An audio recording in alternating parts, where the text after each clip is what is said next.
After an absolutely excellent reading month in March, I was so excited to get into April and continue with that trend, and then I only read 2 books. Despite that though, I did consume a lot of other media, and given the fact that my reading journal is a place for all media types, or at least it's for books, movies, TV shows, and games, there are still plenty that I need to set up in here. As we go through and set up my little collages, I'm going to be telling you about all of the pieces that I consumed to a finishing point in April, because although we're going to be setting up collages for 8 pieces of media, I actually ended up at least starting or consuming part of 13 pieces of media in the month. The first one we've got here is How to ADHD, which is an insider's guide to working with your brain. The author is also the host of a YouTube channel called How to ADHD, and because I've watched some of her videos before and it's an interest of mine at the moment, learning more about how the ADHD brain works and how to work with it, I thought this might be a good place to start on the topic. Given the fact that this is my first kind of dive into any literature on ADHD,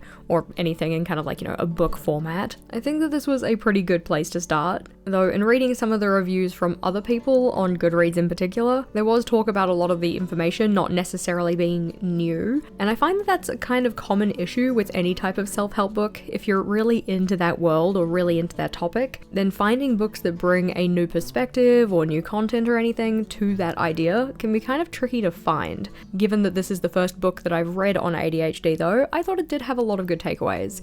That being said, I was also really surprised at how long this book was, given that it's supposed to be for people with ADHD. Like, I don't necessarily have ADHD, we have theories, but it's not confirmed. I found it kind of a slog to get through, which was a bit disappointing because, as said, there were good takeaways in this book, but because the book was so long, now I'm sitting here thinking, wait a second, what were those takeaways? Like, what was this book even about? Do we even remember any of it? It's definitely one that I want to go back through and take down some notes on, but at least at the end of finishing it, I was feeling pretty positive about it and gave it 4 out of 5 stars. I also noted that I have this tendency to read before bed for pretty much anything that I'm reading, and reading non-fiction in bed probably isn't the best process for me, mainly because a lot of the time when I read non-fiction books like this, I want to take down notes. I want to take down the ideas that it's generating, any little tidbits, snippets, that kind of thing, and that's not super easy to do in bed.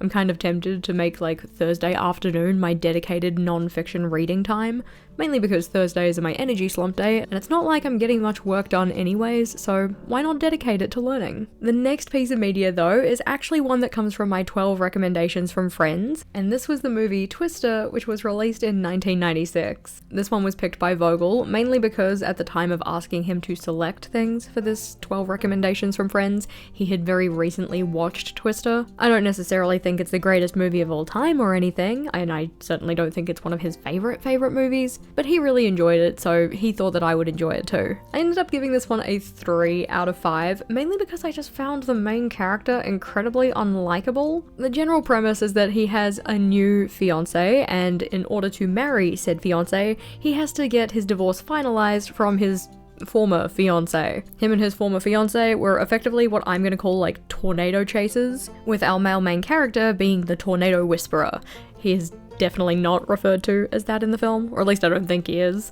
You can tell how much of an impact this film made on me, given the fact that I can't remember him, or his name, or like any of the character names. But as said, he just wasn't really all that likable. I can see how we're set up to kind of ship him and his former fiancé as they go and chase after this mega tornado that's happening, or whatever. But she's not particularly likable either, so I guess like maybe they're made for each other because they're both not that likable. I don't know, I think that maybe this movie is a product of its time and it would have been more enjoyable and impactful if I had have watched it in 1996. Though if I was watching it in 1996, it probably would have also scared the bejesus out of me because I would have been a lot younger. In general though, I just feel like everybody in this film needs therapy. I did end up writing down one quote for this one though, to fill in some extra space at the bottom, that being, "Honey, your car is in a tree around the corner." That's when one of our side characters takes a hit on the head and is in the hospital recovering, and seems to think that they can drive themselves home.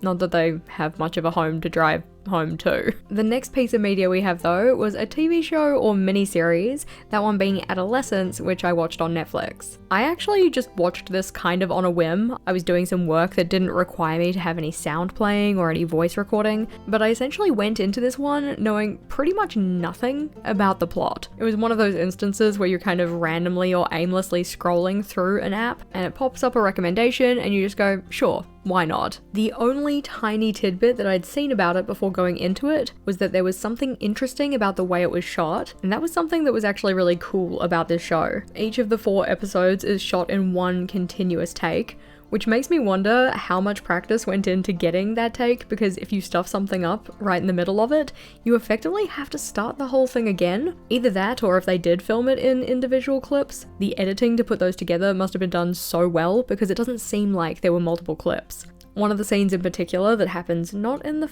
first episode, maybe in the second, is that we have the continuous shot go from a classroom out the window and onto the street, and seeing the behind the scenes of how they shot that was really cool too. You effectively have one guy who's standing on the outside of the window waiting to grab the camera from the guy who is inside the classroom, and then someone behind him holding him into a harness so that when he starts running with the camera, he doesn't actually trip and fall on his face and break a camera. Now, as said, I went into this show not really knowing very much about it, and I thought that that was kind of a good way to go into it, but there is of course some content in that that might not be suitable for everybody. If there are particular topics or themes that you're sensitive to, it probably would pay to look up any kind of content warnings, but I don't find myself to be particularly sensitive to anything in that way, or anything that means I can't watch something, so I appreciated going into it blind effectively. The general premise though, if you want to know, is that in an English town, armed police raid a family home and arrest Jamie Miller, a 13-year-old boy, on suspicion of murder of his classmate Katie Leonard. Jamie is processed and held at a police station for questioning, and then remanded in custody at a secure training centre. Investigations at Jamie's school and interviews by a forensic psychologist uncover Jamie's views towards women associated with the manosphere and bullying he's received on social media. At home, Jamie's family deals with the community's backlash against them as they work together to cope with Jamie's arrest and subsequent detention. Come towards the end of the first episode, I was very much expecting this to be like a murder mystery.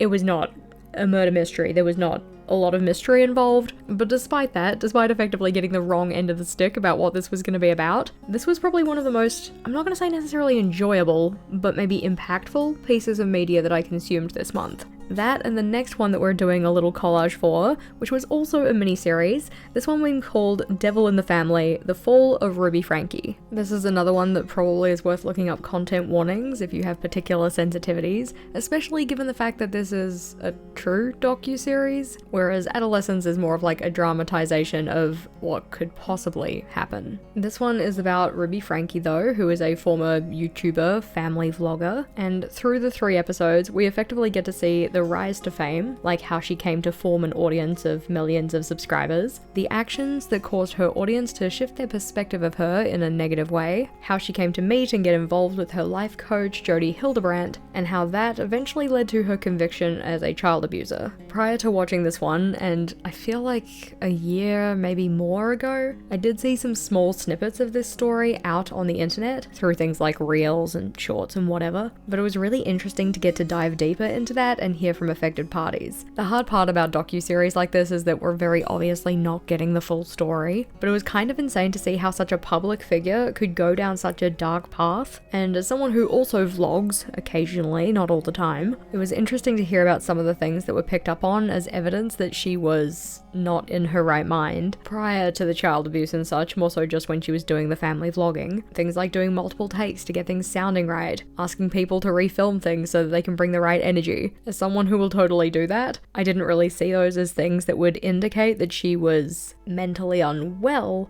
but more so a perfectionist. There were definitely other things that she was doing which indicated that mental unwellness, but it was curious to see that those points were put forward as evidence of that. if that kind of makes sense. It also raised pretty good questions around privacy, authenticity, and child-focused content, but I also wrote the note to myself that this kind of felt like a Stephen King novel. Like, I know it's real life, but when I say Stephen King novel, I effectively mean the story starts off as one thing and ends up as something else. Like, you think this person's a sidekick, actually they're an alien. Not that Ruby Frankie was either of those things, but we're essentially taking family vlogger, which you could already see as being problematic in terms of like keeping your children safe and making sure that you're respecting their privacy and all of those kind of things, but then ended up in a place where she was convinced that her children were possessed by devils. I enjoy a lot of true crime type things, so I enjoyed watching it, but as said, content warnings are probably worth looking up if there's particular topics like child abuse that you don't want to see media for. Moving away from real horror back to fake horror, but horror that is at least realistic enough that in theory it could happen, which makes it just that bit more scary. It seems that I had a lot of horror this month and I didn't really plan it that way, but the one I'm setting a collage up here for, I wasn't sure how to decorate it at all, but I had these kind of like landscape panel pieces from the washi tape shop, so I picked out two that kind of fit with two of the main settings in this film. But this film was called Speak No Evil. I ended up giving it 4 out of 5 stars, and I think this is the first time that I have watched a horror movie with James McAvoy as the main actor. Previously, I've only seen James McAvoy in things like romantic comedies and such, so to see him go from, you know, goofy Mr. Napkin Head in The Holiday to a low-key terrifying character like Patty in Speak No Evil, that was quite an interesting change. Actors can do very impressive work, but this was another one that I just kind of watched on a whim because I was doing work that didn't require me to be quiet or fully focused on a journal page as I was setting it up or something like that. When I started watching the film though, I didn't really understand why it was titled Speak No Evil, but it does make a lot more sense once you actually watch it. But the general storyline is that when an American family is invited to spend the weekend at the idyllic country estate of a charming British family they befriended on vacation, what begins as a dream holiday soon warps into a snarled psychological nightmare. As the weekend progresses, they realize that a strange side lies within the family who invited them. The untrammeled hospitality of the charismatic alpha male estate owner masks an unspeakable darkness. Now, not so related to the film, but more so related to just like general movie recommendations. If you're gonna watch a horror movie, it's usually better to watch it in a not so well lit place, because I've been trying to build an exercise habit or like doing daily walks, and on the day that I watched this one, I hadn't done my walk in the morning. I figured, oh, it's all good, I'm only halfway through the film, I'll just put the second half of the film on my phone and take it on my walk with me. Walking around in the middle of the day trying to watch a horror movie that's dark as heck is not the best way to get the cinematic experience that is probably necessary to really appreciate a horror film. The later part of this film is really dark in the sense of lighting, not in the sense of topic, though I guess the topic's kind of dark as well, it is a horror film. And while I did definitely enjoy it, it probably would have been more enjoyable watching it on my couch with all of the curtains closed so that I could at least half see what was going on. One note that I did have about the film though is that this is probably the best take on the miscommunication trope that I have ever seen, and I also appreciated that the trailer didn't fully spoil the depth of our villain's plans. Oftentimes I swear trailers just tell you the entire of the movie, so it was nice that even after having watched the trailer, there was still some surprises in the movie for me. Stepping away from horror and moving to something much lighter, we also watched Cars. Now, the reason that we watched this, it wasn't really planned, is that Vogel and I took a trip away, and as part of that trip away, we went on a walk at night in a redwood forest. There are 2 ways to get into this. Either 1, you buy a timed ticket, or 2, you go with general admission. The timed ticket is a little bit more expensive, but it lets you straight in, whereas the general admission, you have to wait in line. The issue with the general admission though is that the line was long, like super long. Like, people were lining up for an hour and a half in the dark to go on the walk. One of the things that they've set up to entertain people as they wait though was a movie screen, and on that movie screen they were playing Cars. I think the best part about the movie was that it literally started with, "This is only for home viewing, you should not be showing this in public." I'm not going to out them or anything, even though I totally just did, but I thought that was kind of funny. But because we did get there a little bit early and we were sitting there waiting, we ended up watching some of this movie but not all of it, so the next night we ended up just putting it on Disney Plus and watching Cars properly. I ended up giving this one 3.5 stars. It is a movie I've seen before, but I was surprised at how much of it I didn't remember. It was a bit silly, it was a bit fun, but something that stuck out was I think that maybe this movie has too many takeaway points. Like, you know how most kids' movies have some kind of moral that they're trying to teach you? And I do think that the overall theme of the movie is like slow down and just appreciate things in life. We also had this other kind of moral or takeaway, which was about relying on the help of others, given that our main character, Lightning McQueen, had been through multiple pit crews and none of them would really stick around because he was difficult to work with, like just not valuing their input to the process or something. I kind of would have preferred it just to be one or the other, because I feel like having that second moral of being able to rely on other people and having your pit crew and friends or whatever kind of made it so that when we came to the climax of the film, I just wanted him to win the race. I wanted him to win through the power of friendship.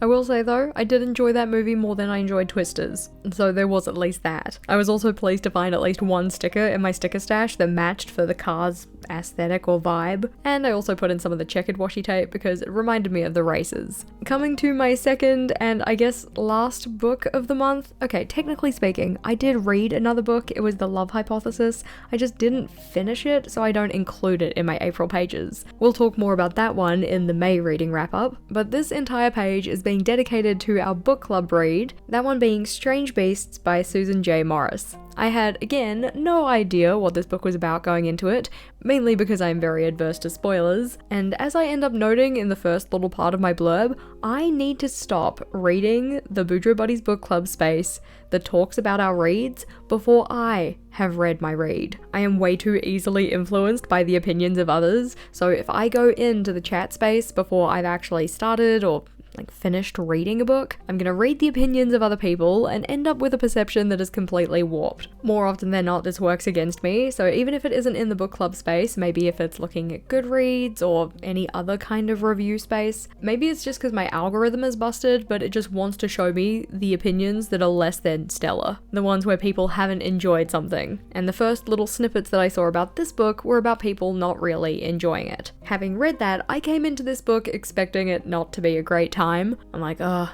bunch of people don't really like it, I'm probably not gonna like it. And I need to keep reminding myself that that doesn't actually have to be the case, because I did really enjoy this book. Was it perfect? Absolutely not. But I enjoyed our main character. I liked that she was still somewhat sheltered, like she wasn't perfect in any sense of the imagination. She definitely had her own skill set, and that skill set was not very suited to the situations that she found herself in. One of my favorite parts about book club books though is getting to discuss the read after the fact with other people.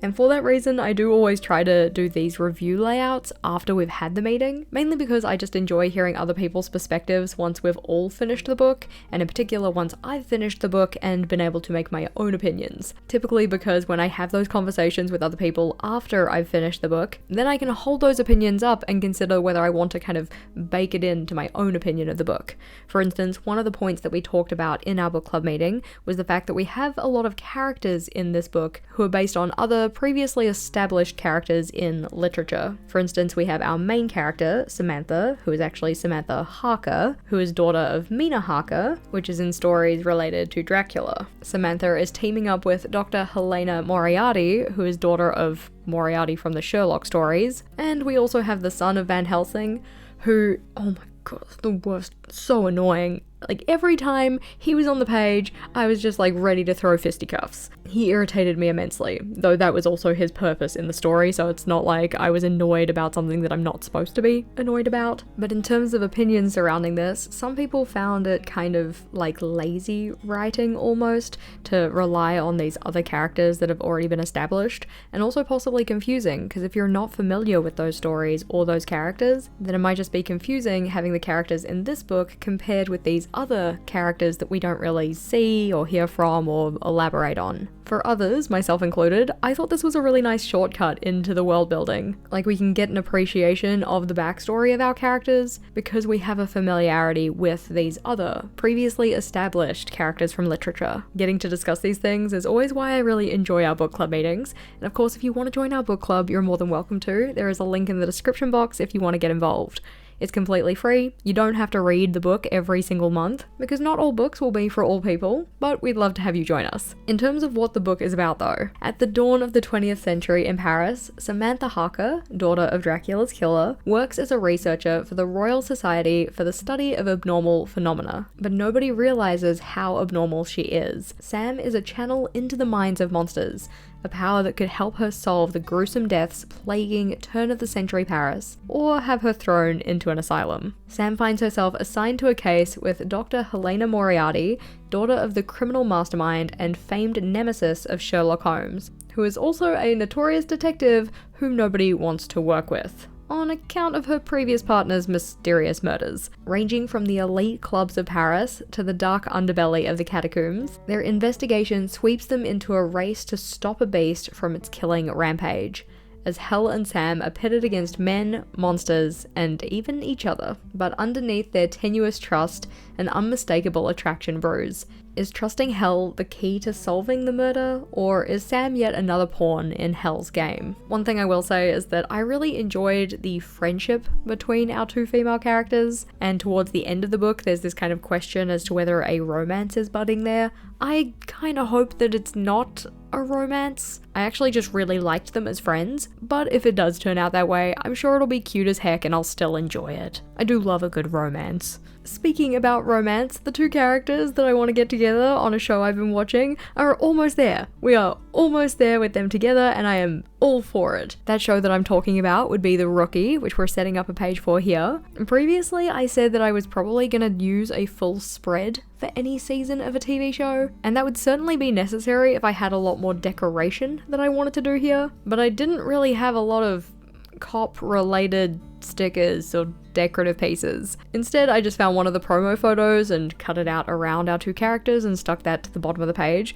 These aren't the two characters that I'm shipping, but I do like both of them nonetheless. The season that I'm writing about here is season 4, so if you're thinking about watching The Rookie, just don't read any of this. But the general premise behind the show is that we have John Nolan, who at the start of our series is sadly going through a divorce. We're first introduced to him on what should be a regular day, but this one takes a turn as a bank robbery starts while he's lined up at the bank. And through his experience in that situation, he decides that he wants to go and become a police officer. He ends up moving to Los Angeles to pursue his new career, and then after graduating from the police academy as the oldest rookie on the force, Nolan has to navigate the dangerous, unpredictable nature of his job. He starts with 2 other fellow rookies, one of which is pictured on this page here, and I had been meaning to start season 4 for quite a while. We started The Rookie as a show last year. Actually, revise that. I started it, and Vogel said, oh yeah, I don't have a lot of interest in that, you can just watch that by yourself. And then of course I was watching it in a common space, and he's like, ooh, what's that? What's going on? Who are these characters? So he started watching it with me. Now it is one of our couple shows as opposed to one that we just watch by ourselves. And the reason that it took me so long to get onto season 4 is because Netflix only had seasons 1 to 3. Eventually I discovered that Disney Plus had more seasons, and Netflix now has more seasons as well, which means that I can get back to watching it. I don't end up giving star ratings to the TV shows I watch, mainly because from episode to episode my kind of opinion can change so much, but if I had to give it a star rating, I'd probably give this season a 4 out of 5. I'm still enjoying it sufficiently that I will be continuing with it into season 5. In fact, I have already started season 5. And intend on continuing it into season 6. Although it's not super necessary, I do want to put The Rookie season 5 and my review of that on the next page over, so when it comes to making my blurbs for any of the next pieces of media I consume, if they're not The Rookie season 5, they're just gonna go on the next available page. I did a similar thing when I did my reviews for Attack on Titan. I just like having the seasons next to each other if I consumed them in a similar time frame. But flipping back now, because it's time to have a look at my recap page. On this one, I like to collate all of the statistics for the month, so doing my media breakdown, doing the little pie graphs of the different formats and genres and such. Starting in the top left of the page, this is the media breakdown space, so just looking at how many books did I finish, how many movies did I watch, how many TV shows did I watch at least part of, and how many games did I play part of. This does make for a kind of interesting graph because technically speaking, if I just did pieces of media that I dabbled in, there should be another book on this. But then if I have 3 books in the media breakdown and only statistics for 2 of them in the pie graphs that I have on the right, that feels a little bit weird. It's not a perfect system and I think I might want to revise it at some point, but for now it's working for me. In each of the boxes that I already had on the layout, I just write down the number, so 2 books read, 3 movies watched. And then next to this, on the right hand space that's open, that's where I like to put in a little bar graph. I never plan in advance how much space I'm gonna have here, which does mean that my bar graph got a little bit squashed with the decoration that was already there. It's not perfectly to scale, but it still gives me the appreciation of having dabbled in more TV show seasons than any other type of media, even though I only finished 3 of them. Underneath this though, we have the highlight section, and this is where I get to pick out 4 pieces of media that stood out as something special from the month.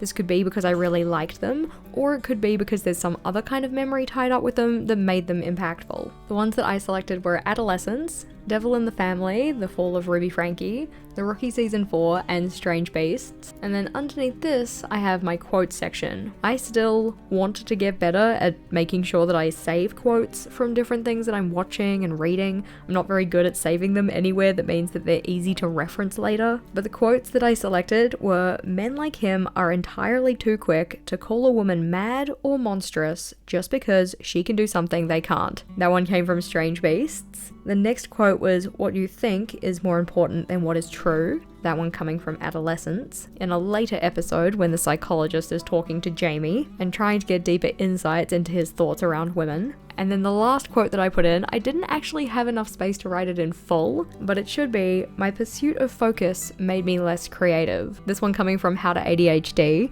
and as someone who does think about focus a lot and trying to maintain it and trying to get more done in the time I have, but is also in a job that is creatively leaning, I thought it was a good reminder that focusing too much on productivity can possibly take away from other areas of life, even if we end up getting more stuff done. Onto the right hand side though, this is where we put in the little pie graphs, and this is one of my favorite things about my month in review pages in my reading journal. The 3 pie graphs I'm putting in are for formats, genres, and ratings, and these are specifically about the books that I finished, not all pieces of media. I am kind of tempted to add more so that I can have them for like TV shows and movies and stuff too, but given the fact that I only read 2 books, or finished 2 books in April, this made for some kind of, I don't know, boring looking pie graphs. 2 of them are literally just circles. It's fine, but it is a little bit sad. The first one being for formats, all of the books I read were in a digital format, so read as ebooks. And then when it came to genres, I put down 1 self-help and 1 romance, but that was not correct. I have completely done that wrong and only just realized.